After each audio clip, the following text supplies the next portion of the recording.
On dit souvent que la réalité dépasse la fiction.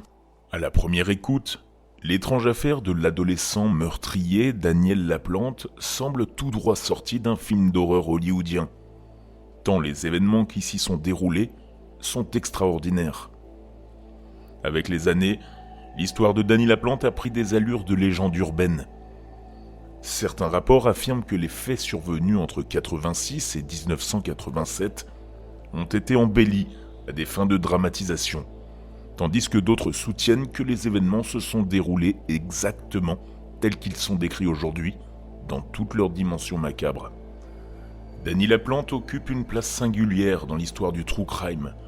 Ce ne sont pas uniquement les meurtres qu'il a commis qui ont forgé sa notoriété, mais surtout les événements cauchemardesques qui les ont précédés, alors même qu'aucune vie n'avait été encore prise. L'image d'Ed Gein, connu davantage pour ses profanations de tombes que pour ses meurtres, c'est le comportement de Laplante avant les crimes qui lui a conféré cette aura de monstre folklorique. Ses meurtres ultérieurs l'ont propulsé sous les projecteurs, révélant alors son passé profondément troublant. L'affaire Danny Laplante est une histoire de jalousie, de délire, de désespoir et d'affection déformée qui s'est soldée par la mort de 3 innocents. Elle a également laissé plusieurs autres victimes durablement traumatisées à travers une série d'actes si étranges qu'ils paraîtraient invraisemblables s'ils étaient fictifs. Né en 1970 à Townsend dans le Massachusetts, Daniel Laplante a connu une enfance profondément traumatisante. Peu d'informations précises sont connues sur son éducation car il était mineur lors de ses premiers démêlés avec la justice. On sait cependant qu'il a subi des abus sexuels et psychologiques de la part de plusieurs adultes de son entourage. Son père aurait été le principal auteur de ses vices, le tourmentant physiquement, émotionnellement et sexuellement de manière régulière. Cette enfance chaotique a affecté tous les aspects de sa vie. Laplante éprouvait de grandes difficultés scolaires et sociales et fut diagnostiqué dyslexique très jeune. Il avait peu d'amis et était décrit par ses camarades comme étrange et inquiétant. À l'adolescence, son comportement inhabituel, son apparence négligée et son manque d'hygiène conduisirent l'école à l'orienter vers un psychiatre. Ce qui aurait pu être un tournant décisif dans sa vie s'est transformé en nouvelle tragédie. Le psychiatre diagnostiqua un trouble de l'hyperactivité, mais abusa sexuellement de Laplante durant près d'1 an.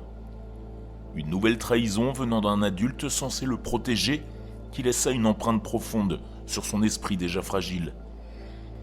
À l'adolescence, Laplante commença à commettre des cambriolages. Rapidement, il ne se contenta plus de voler. Il déplaçait des objets, en laissait derrière lui, uniquement pour jouer avec l'esprit des occupants. Il entrait dans les maisons pour semer le doute, la peur et exercer un contrôle psychologique. En 1986, Danny Laplante déclencha la série d'événements qui allait le rendre tristement célèbre. Il entra en contact avec une famille composée d'un père et de ses 2 filles, Tina, 15 ans, et Karen Bowen, 9 ans. Par téléphone, Laplante se présenta comme un jeune garçon séduisant, sportif et cultivé.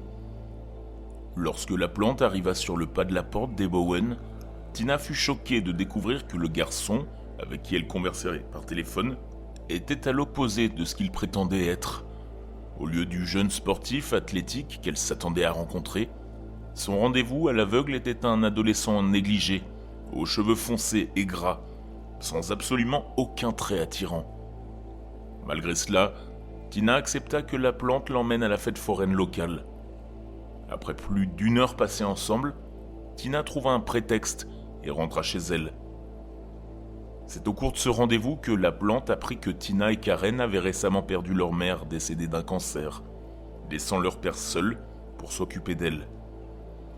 Laplante se serait montré extrêmement intéressé par les détails entourant la mort de la mère de Tina, bien au-delà de ce que la simple curiosité pouvait expliquer. Tina affirmera plus tard qu'il semblait obsédé par la mort de sa mère, la questionnant sans cesse sur ce qu'elle avait ressenti au moment de mourir et sur l'intensité de ses souffrances.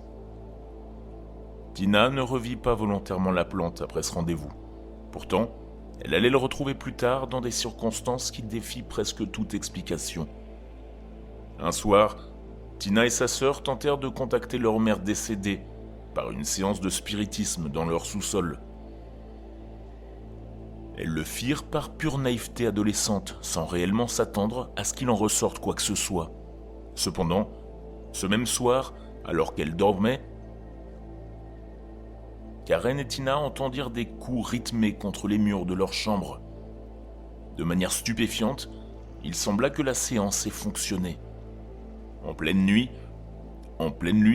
les deux filles parlèrent à cette force invisible, comme si elles s'adressaient une dernière fois à leur mère. Elles posaient des questions à l'esprit qui leur répondait par des coups frappés contre le mur.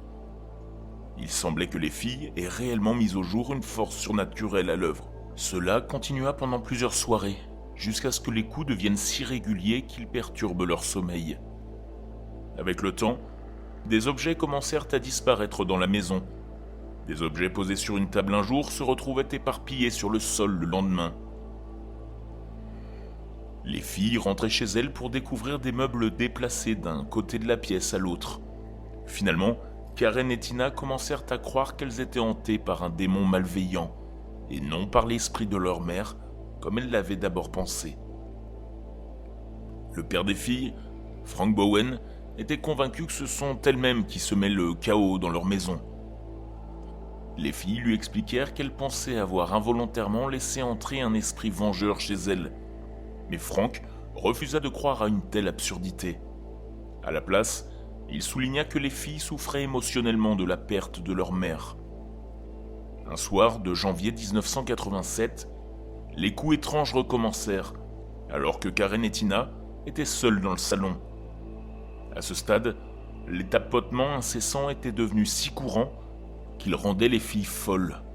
Ce soir-là, cependant, il sembla que les bruits ne provenaient pas des murs, mais du sous-sol.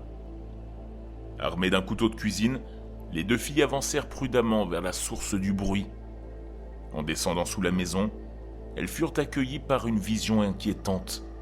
Écrit en rouge sang, sur le mur du sous-sol, se trouvait le message « Je suis dans ta chambre, viens me trouver ». Les filles s'enfuirent de la maison sans hésiter et demandèrent l'aide d'un voisin.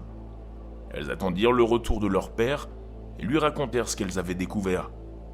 Frank Bowen, convaincu une fois de plus que ses filles étaient responsables de la dégradation des murs du sous-sol, ordonna à Tina et Karen de suivre une thérapie afin de les aider à faire face à ce qu'ils considéraient comme la cause de leur détresse psychologique, le deuil de leur mère. Plusieurs semaines plus tard, un incident similaire se produisit, mais avec des conséquences encore plus étranges. Une fois de plus, les filles entendirent des coups, mais cette fois-ci, ils provenaient de derrière le mur de la chambre de Tina. Lorsque les deux filles entrèrent dans la pièce, elles découvrirent à nouveau un message écrit en rouge sur le mur. « Je suis revenu, trouve-moi si tu peux ». Les événements se déroulèrent comme précédemment, Frank rejetant une fois encore toute la faute sur Tina et Karen. Les filles l'avaient appelé depuis la maison d'un voisin pour qu'il rentre et lorsqu'il arriva, il entra directement dans la maison pour prouver qu'il n'y avait personne d'autre à l'intérieur. Cependant, une fois à l'intérieur, Frank remarqua que le désordre était plus important que ce que le voisin et ses filles avaient décrit. Il devint alors évident que quelqu'un avait été dans la maison pendant que Frank, les filles et le voisin se trouvaient à l'extérieur. Frank entra seul dans la chambre de Tina. Là, un message supplémentaire avait été peint sur le mur. « Épouse-moi ». Puis, de l'autre côté de la pièce, Frank fut confronté à une vision encore plus contre nature. Un jeune garçon se tenait là, vêtu des vêtements de sa femme décédée. Il portait son maquillage, une robe et une perruque blonde. Dans l'une de ses mains, il tenait une hachette. Le jeune garçon était Danny Laplante. Une lutte s'ensuivit, mais Laplante parvint à s'échapper. Frank se souvient avoir été stupéfait par la manière dont Laplante semblait disparaître sans le moindre effort. Lorsque la police fut appelée plus tard dans la soirée pour enquêter, la raison de cette disparition, soudaine, devint évidente. Après avoir découvert que chaque message avait été écrit avec du ketchup, La police locale fouilla la maison à la recherche d'indices permettant de comprendre comment la plante avait pu y pénétrer. Un officier découvrit un espace dissimulé derrière un placard encastré dans le mur de la chambre de Tina. Lorsqu'il ouvrit la trappe, il découvrit Donnie la plante, recroquevillée à l'intérieur. Les policiers sortirent la plante de cet espace et procédèrent à son arrestation. Une fois la plante retirée des lieux, les agents menèrent une fouille approfondie de la maison familiale. À leur grande horreur, ils découvrirent que la plante vivait à l'intérieur même des murs de la maison. Le passage dans lequel il avait été trouvé avait été creusé et relié à d'autres parties de la maison. Plusieurs trous d'observation avaient été aménagés afin que la plante puisse espionner Tina, quelle que soit la pièce dans laquelle elle se trouvait. Il devint clair que Danny Laplante se faisait passer pour le fantôme de la mère de Tina et Karen afin de les tourmenter. On pense que la plante projetait de se révéler aux filles déguisées en leur mère décédée. Qu'il ait réellement voulu se faire passer pour son esprit, ou simplement les terrifier, demeure incertain, bien que la seconde hypothèse soit la plus probable. Le fait qu'il brandissait une hachette à ce moment-là suggère également que Tina et Karen Bowen ont échappé de peu à un destin tragique cette nuit-là. Libéré d'un centre pour mineurs en 1987, la plante replongea rapidement dans la criminalité. En décembre de la même année, il s'introduisit chez la famille Gustafsson. Priscilla, enceinte, fut violée puis exécutée de plusieurs balles dans la tête. Ses deux enfants, Abigail, 8 ans, et William, 5 ans, furent noyés dans la baignoire. Après une chasse à l'homme intense, la plante fut retrouvée cachée dans une benne à ordures. Un cheveu, appartenant à l'une de ses victimes, fut retrouvé sur sa chaussette. En 1988, Danny Laplante fut condamné à 3 peines de prison à perpétuité.